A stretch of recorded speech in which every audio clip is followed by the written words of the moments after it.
भारत के किसान की बात उठाएंगी, किसान युवा की बात उठाएंगी। गठबंधन में वो पार्टियां हैं। अगर झूठा अरविंद केजरीवाल जी होते तो एमसीडी के अंदर उनकी लोकप्रियता नहीं बढ़ती, चंडीगढ़ मेयर चुनाव के अंदर लोकप्रियता नहीं बढ़ती। जो अरविंद केजरीवाल जी के गठबंधन से मिलकर चलेगा वो सत्ता में काबिज होगा। सिसोदिया जी को फंसा दिया इन्होंने, देखा कि मिनिस्ट्री ध्वस्त हो जाएगी, ऑटोमेटिकली अरविंद केजरीवाल जी ध्वस्त हो जाएंगे। तो ये नहीं पता कि भारतीय जनता पार्टी का कितना वोट बैंक गिर गया है। उनको खालिस्तानी कहते हैं जिसका बेटा सीआरपीएफ में शहीद हो जाता है। 48 सैनिकों की सीआरपीएफ के जवानों की इन्वेस्टिगेशन नहीं कराई भारतीय जनता पार्टी ने, देशभक्त बताते हैं ये लोग। किसानों के ऊपर अत्याचार कर रहे हो, ये एक तरह से पूरी तरह तानाशाही है। लोकतंत्र नहीं, ये लोकतंत्र को पूरी तरह समाप्त कर दिया। राजस्थान में फर्जीवाड़ा करके ये बीजेपी की सरकार बनी है।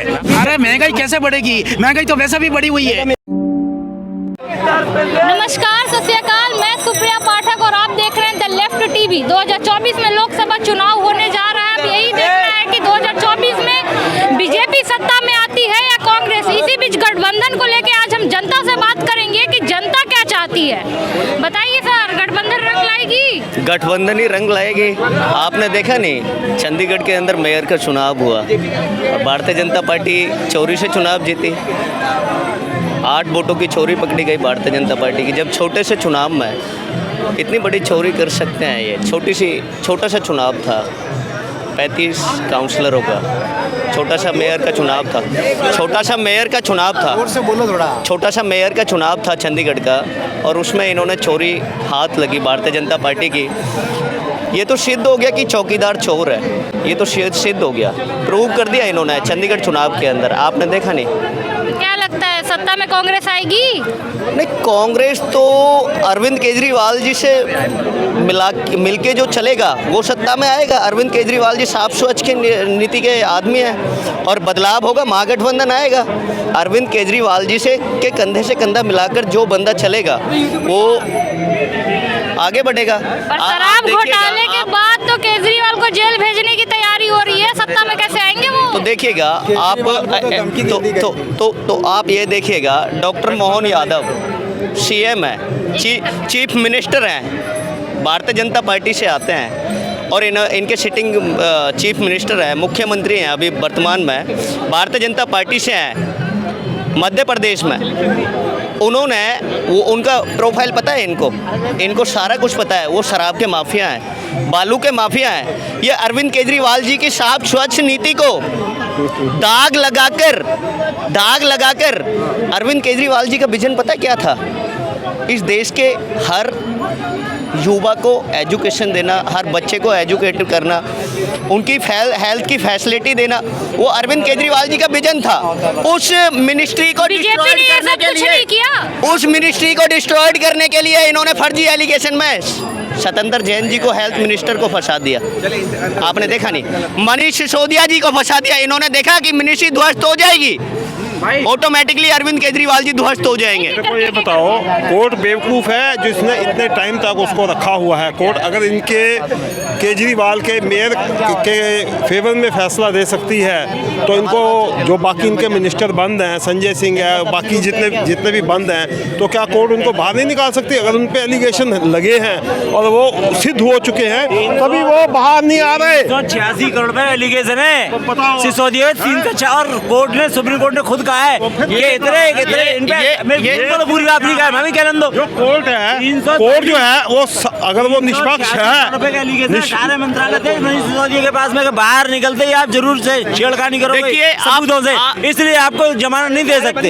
एक नंबर का झूठा आदमी है केजरीवाल। सुन लो मेरी बात, केजरीवाल अगर झूठा अरविंद केजरीवाल जी होते तो एमसीडी के अंदर उनकी लोकप्रियता नहीं बढ़ती, चंडीगढ़ मेयर चुनाव के अंदर लोकप्रियता नहीं बढ़ती। जो अरविंद केजरीवाल जी के गठबंधन से मिलकर चलेगा वो सत्ता में काबिज होगा। 2014 से लेके 2014 में जो वोटिंग हुई थी उससे अभी 2019 में जो वोटिंग हुई है ना, उसमें 11% उसका वोट गिरा है केजरीवाल का। 11% गिरा।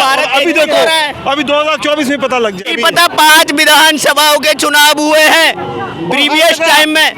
इनको ये नहीं पता कि भारतीय जनता पार्टी का कितना वोट बैंक गिर गया है। प्रधानमंत्री का चुनाव हो रहा है देश के अंदर, प्रधानमंत्री का चुनाव हो रहा है देश के अंदर। सर 2024 के लोकसभा चुनाव में क्या लगता है गठबंधन रंग लाएगी या नहीं लाएगी? गठबंधन में है कौन, पहले मुझे ये बताओ। गठबंधन एक आदमी बताओ। 28 पार्टियां हैं गठबंधन में जो भारत को बचाएंगी, भारत को बचाएंगी, भारत के किसान की बात उठाएंगी, किसान युवा की बात उठाएंगी। गठबंधन में वो पार्टियां हैं। दिल्ली से आप कांग्रेस लड़ रहे हैं। ये 28 जो पार्टियां है ना, ये क्या करेंगी, ये सबको ले जाके पाकिस्तान में फेंक देंगी। 38 पार्टियां कहाँ फेंकेंगी? 38 पार्टियां भारतीय जनता पार्टी जिनके साथ अलायंस कर रही है, गठबंधन कर रही है, वो पार्टियां कहाँ फेंकेंगी? ये भारतीय जनता पार्टी के नरेंद्र मोदी जी कहते थे। क्या लगता है लोकसभा चुनाव जो होने वाले हैं कौन जीतेगा? लोकसभा चुनाव में कोई विकल्प नहीं है मोदी जी का, कोई विकल्प नहीं है। विकल्प? अरे हल्ला का मचा दूसरे की चले, दूसरे की विकल्प कैसे दूसरे की बात करें? विकल्प क्यों नहीं है? विकल्प क्यों नहीं है? एक बार दूसरे की अरविंद केजरीवाल जी विकल्प है, देश का गठबंधन विकल्प है, देश का युवा विकल्प है, देश के अंदर बेरोजगारी विकल्प है, 36 से बेरोजगारी विकल्प है। सर किस मुद्दे को लेके प्रधानमंत्री नरेंद्र मोदी को वोट देंगे? कोई मुद्दा सारे मुद्दे खत्म कर दिए मोदी जी ने। इनके पास विकास विकास और विकास, कहाँ हो रहा है विकास?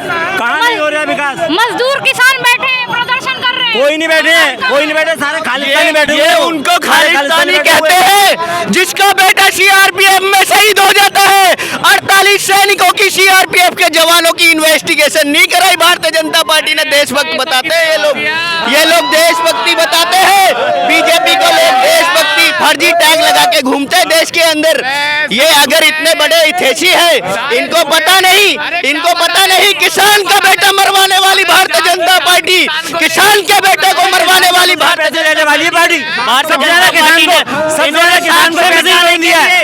इन्होंने साक्ष्य मिटाने के लिए सीडीएस को मरवा दिया। गलत नहीं सीडीएस को मरवा दिया इन्होंने साक्ष्य मिटाने के लिए। सीडीएस को मरवा दिया। किसान का जितना हित मोदी जी चाह रहे हैं तो दूसरी कोई पार्टी हर साल किसानों को 6,000 रुपए महीना दे रहे हैं, सीमांत किसानों को।